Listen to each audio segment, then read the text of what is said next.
Hello के lovers, आज हम करेंगे जस्ट फ्रॉम हेल का एपिसोड नंबर 14। चलो शुरू करते हैं हमारी एक्सप्लेनेशन। एपिसोड की शुरुआत में हम देखते हैं हननाउन को हम किसी की फ्यूनरल में देखते हैं। वो आगे की तरफ जा रहा होता है, तभी वहाँ पर वलक आता है सामने और उसको हम दुखी देखते हैं काफी ज्यादा। फिर हननाउन आगे चला जाता है और हम देखते हैं वहाँ पर म्यूनसुक को जो खड़ी होती है। फिर हमें दिखता है कि फ्यूनरल किसका हो रहा होता है, वो होता है गैब्रियल यानी वो बूढ़ी माँ। हननाउन उन्हें श्रद्धांजलि देता है। फिर म्यूनसुक उसके पास आती है और पूछती है तुमने खाना खाया, और कांगबिट्टा ने। ये सुनकर हननाउन उन्हें देखता है। फिर हमें दिखता है हॉस्पिटल का सीन जिसमें डॉक्टर कांगबिट्टा को बचाने की कोशिश कर रहे होते हैं और हननाउन उसे बाहर से देख रहा होता है। फिर हननाउन देखता है कि कांगबिट्टा की बीट्स रुक चुकी है। फिर डॉक्टर भी रुक जाती है। फिर डेट और टाइमिंग डेथ की बोल देती है और फिर कांगबिट्टा की ऑक्सीजन मास्क हटाने के बाद उस पर कपड़ा भी ढक देती है। हननाउन हम देखते रो रहा होता है। फिर हननाउन अंदर की तरफ जाता है और कांगबिट्टा के मुंह से वो कपड़ा हटाने के बाद उसको देखकर रोने लग जाता है। वो उसको देखकर काफी ज्यादा रोता है। फिर उसके फेस को टच करने के बाद उसका आंसू का ड्रॉप कांगबिट्टा के गाल पे गिर जाता है, जिसकी वजह से वो अपनी आंखों को थोड़ा सा हिलाती है। ये हननाउन देखता है और उसकी नजर उसकी हार्ट बीट पे जाती है जो चल रही होती है। फिर वो चिल्लाने लग जाता है कि ये जिंदा है और डॉक्टर को बुलाने लग जाता है। पर कांगबिट्टा की आंखें अभी बंद होती है और हम दूसरी तरफ देखते हैं कांगबिट्टा हेल में होती है और वहाँ पर उसकी आंखें बंद होती है। फिर वो अपना आंखें खोलती है और इधर उधर देखने लग जाती है कि वो हेल में है। सामने से बेल आता है और बोलता है कि तुमने जितने भी मेरे ऑर्डर्स को नहीं माना है और तुमने सारे राइट्स भी खो दिए हैं, एज अ माई हायर और डेमन के भी, तो अब कुछ बोलना चाहोगे अपने बारे में? तो कांगबिट्टा बोलती है कि मैंने एज अ जज काफी अच्छा काम करा है, तो मुझे किसी भी बात का रिग्रेट नहीं है। तो अगर तुम यही कहना चाहती हो, ऐसा बेल कहता है, तो जाओ, अब तुम ऐसी जिंदगी जियोगी जहाँ पर कोई भी डेथ नहीं होगी। और वो एक तरफ इशारा करता है जो प्लस का साइन होता है, वहाँ का गेट खुल रहा होता है। फिर वो बोलता है कांगबिट्टा से वहाँ पर जाने के लिए और हम देखते हैं कांगबिट्टा जा रही होती है। तभी पीछे से आवाज आती है उसे रुकने के लिए और वो और कोई नहीं गैब्रियल होता है। गैब्रियल को देखकर कांगबिट्टा रोने वाली शक्ल बनाती है। गैब्रियल बोलता है कि मैं गॉड का मैसेंजर हूँ और गॉड जो होते हैं वो अच्छे लोगों के साथ अच्छा ही करते हैं और कांगबिट्टा जो थी वो अच्छी थी, तो इसलिए उसके साथ भी अच्छा होगा क्योंकि उसने काफी लोगों की मदद करके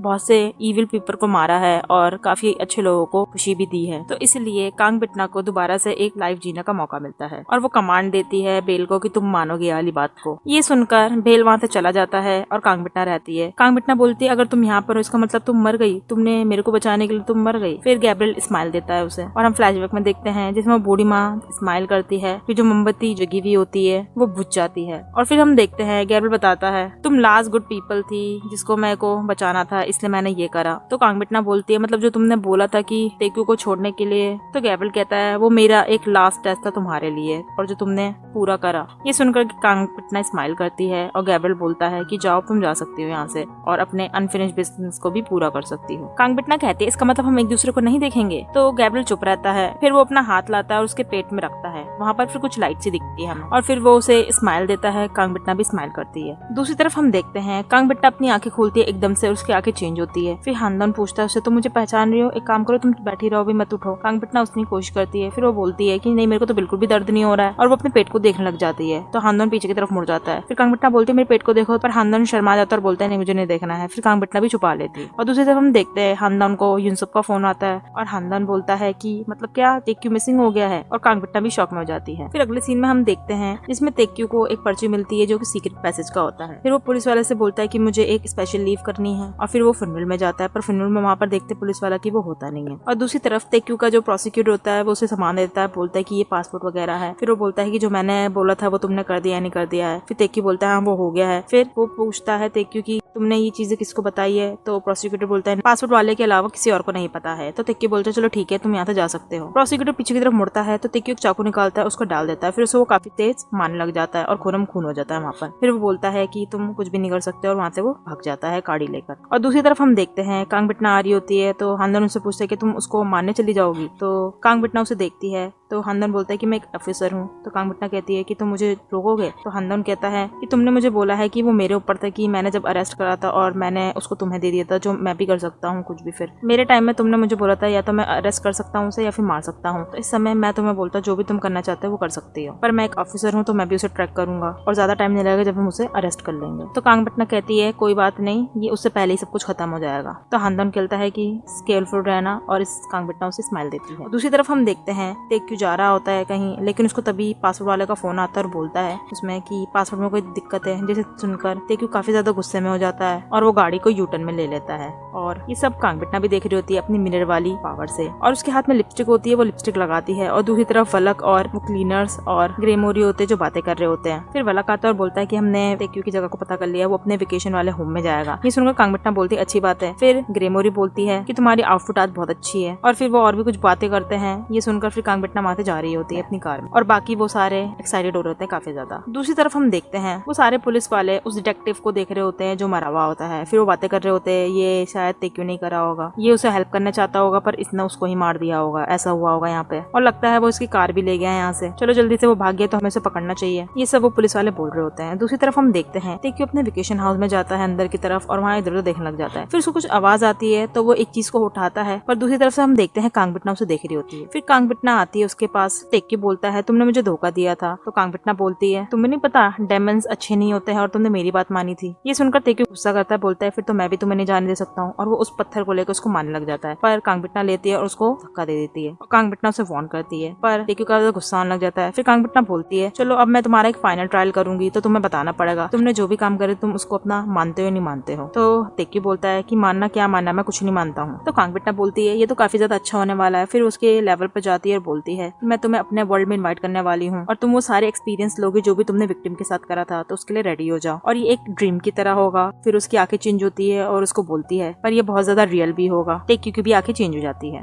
तभी टेक्यू अपने आप को एक जंगल में देखता है, वो इधर देखने लग जाता है, और पीछे की तरफ हम देखते हैं कांगबिटना होती है जिसके हाथ में एरो होता है। फिर टेक्यू पूछता है ये कौन सी प्लेस है। तो कांगबिटना बोलती है कि तुमने पूरे 14 लोगों को मारा था, अगर हम हानदाउन की सीनियर को छोड़े और जनहो की मदर को छोड़कर, तो वहाँ पर 12 विक्टिम्स है। फिर कांगबिटना उस पर एरो पॉइंट करती है। टेक्यू थोड़ा डर जाता है। फिर कांगबिटना बोलती है चलो अब मैं तुम्हें हंट करूंगी। ये सुनकर टेक्यू बोलते हो हंट। तो कांगबिटना बोलती है कि तुम्हें लोगों को मारने में काफी मजा आता है ना, तो आओ चलो मैं तुम्हें एक अलग एक्सपीरियंस देती हूँ। और वो बोलती है पर ये कुछ ज्यादा बोरिंग नहीं हो जाएगा, तो चलो एक काम करो तुम भागो और मैं तुम्हारे पीछे आऊंगी, और मैं तुम्हें 10 सेकंड देती हूँ। फिर वो काउंटिंग स्टार्ट करती है, तो टेक्यू भागने लग जाता है, और कांगबिटना उसे शूट करती रहती है, पर वो शूट नहीं कर पाती है और बोलती है तो काफी ज्यादा फास्ट है। फिर वो एक एरो उसके हाथों में मारती है, फिर एक और इसको पैरों में मारती है, तो वो गिर जाता है और वो काफी ज्यादा चिल्लाने लग जाता है डर के मारे में, और वो उसे गाली भी देता है। फिर वो दोबारा से भागने लगता है, पर कांगबिटना आती है और उसके एरो मार देती है फिर से दोबारा से। वो दर्द में होता है। फिर कांगबिटना आती है, उसकी सीधा छाती में मारती है, और वो एक पेड़ में जाके अपना दम तोड़ देता है। और फिर हम उसे देखते हैं हेल में, जहाँ पर वो अपनी एकदम से आंखें खोलता है और अपने आप को देखने लग जाता है। फिर कांगबिटना उससे पूछती है तो कैसा लगा हेल में आकर, और पीछे से हम देखते हैं टेक्यू का पापा आ रहा होता है, जो कि उसका पापा नहीं शैतान होता है। फिर कांगबिटना बोलती है तो कैसा लगा रियूनियन करके अपना पापा का और अपने बेटे का। शैतान उसको देख रहा होता है कांगबिटना को, तो कांगबिटना कहती है मुझे देखने की जरूरत नहीं है, मैं तुम्हें गिफ्ट देने के लिए लाई हूँ। तुमने तो बोला था इसने तुम्हें धोखा दिया, तो तुम अब क्या करोगे, इसको मारने का बोला था ना तुमने, चलो अब मैं तुम्हें एक मौका देती हूँ अपना रिवेंज लेने के लिए। फिर वो उनके ऊपर तलवार फेंक देती है और बोलती है कि चलो जिसने भी पहले जिसको मारा उसका रिवेंज पूरा हो जाएगा। टेक्यू हंसी करने लग जाता है कि मैं इसको मारूंगा, ये तो बूढ़ा है। ये सुनकर कांगबिटना उससे पूछती है शैतान से। शैतान उस तलवार को उठा लेता है। फिर टेक्यू भी उठा लेता है, और वो देखता है कि सामने वो बूढ़ा मैन नहीं रहता है, बल्कि शैतान का रियल फेस आता है, जिसको देखकर टेक्यू फिर और वो लड़ने लग जाते हैं, और काफी ज्यादा लड़ने लग जाते हैं। एक टाइम में ऐसा लगता है कि वो जीतने वाला है और वो वार करने वाला ही होता है, पर शैतान लेता है और उस पर ही वार कर देता है। फिर वो तलवार लेता है और उसके सर को उसकी बॉडी से अलग कर देता है, और हम देखते हैं उसका गर्दन लेटा हुआ होता है। शैतान हंसने लगता है, पर दूसरा डेमन आता है उसको पकड़ लेता है। फिर कांगबिटना उसके पास आती है और बोलती है कि एक और जगह तुम्हें जाना है, और अगले ही पल हम टेक्यू को एक घर में देखते हैं। वहाँ पर वो उठता है, बोलता है कि मैं उसको मार दूंगा, वो कांगबिटना को बोल रहा होता है। फिर वो इधर उधर देखने लग जाता है और कुछ सामानों को देख रहा होता है। पीछे से कांगबिटना आती है और बोलती है कि तुम जग गए हो। तो टेक्यू से देखता है और बोलता है तुम ये क्या है और तुम यहाँ पर क्यों हो। तो कांगबिटना बोलती है तुम्हें याद नहीं है ये हानदाउन का हाउस है। तो टेक्यू गुस्सा करता है, उसके पास आने वाला ही होता है मानने के लिए कि कांगबिटना लेती है एक चीज को और उसके हाथ को गिरा देती है, और हम उसका हाथ को दूसरी तरफ देखते हैं। फिर वो चिल्लाने लग जाता है काफी तेज की मेरा हाथ में लग रही है, दर्द हो रहा है। फिर कांगबिटना बोलती है कि तुमने काफी लोगों को ऐसे ही मारा है जिंदा, और तुमने उनके बॉडी पार्ट को भी ऐसे ही अलग करा था, तो कैसा लगा तुम्हें वही फील कर। और हम देखते हैं टेक्यू काफी ज्यादा चिल्ला रहा होता है दर्द में, तुमने उस इंसान के लोगों को मारा है जो मेरे को बहुत पसंद है, और तुम इस चीज को अब सहोगे मेरे हाथ में। तुमने काफी इनोसेंट पीपल्स को भी मारा है, यहाँ तक कि तुमने बच्चों को भी मारा है। वो लोग अपने आप को खुश रखने के लिए दिन भर काम करते थे, और तुमने उन लोगों को मारा है। तो टेक्यू बोलता है कि वो पुअर लोग थे जो सिर्फ और सिर्फ सोसाइटी में एक बोझ का काम करते हैं। तो कांगबिटना बोलती है तुम ऐसे हो तभी तुम्हारे तुम्हारे साथ ऐसा हो रहा है। फिर तेक्यू उसे काफी चीजें बोलने लग जाता है कि वो ऐसे ही तभी मैंने उनको मारा है, ये कुछ। फिर कांगबिटना भी बोलने लग जाती है और बोलती है कि तुमने इसी से मारा था ना। वो उसको उसका वेपन दिखाती है। फिर तेक्यू बोलता है कि नहीं, मुझे मुझ मत करो। वो बोलने लग जाता है। फिर कांगबिटना आती है और उसको वो मान लगती है और अगले ही पल तेक्यू की आंखें खुलती है और वो चाहने लगता है और वो अपने हाथों को और अपने पैरों को धोने लग जाता है। फिर कांगबिटना उसके पास आती है और तेक्यू काफी ज्यादा माफी मांगता है, बोलते है कि नहीं प्लीज मुझे मत मारो। फिर कांगबिटना बोलती है कि तुमने विक्टिम्स को भी ऐसे ही मारा था और अब तुम खुद भी ऐसे ही आ रहे हो। तुमने फैमिली से उनका फैमिली मेंबर छीन लिया था, अब तुम क्या करोगे? तो इतने ज्यादा क्राई भी मत बनो। तो तेक्यू बोलता है तो मैं क्या करूँ, तुम्हें क्या लगता है मैं क्या करना चाहिए मुझे? तो कांगबिटना उसके ऊपर एक कपड़ा फेंकती है और बोलती है कि इसको चेंज करो। फिर तेक्यू चेंज कर लेता है। तो कांगबिटना आती है, चलो चेंज कर लिया, अब चलो मैं तुम्हें मारती हूँ। फिर उसे काफी ज्यादा मारने लग जाती है, कभी इधर पटकती है कभी उधर पटकती है और वो बोलती है तुम इसी लायक हो। फिर वो उसे मारती रहती है और काफी ज्यादा मारती है। तेक्यू बोलता है कि ये अब हो गया है, पर कांगबिटना उसे और मारती है, उसके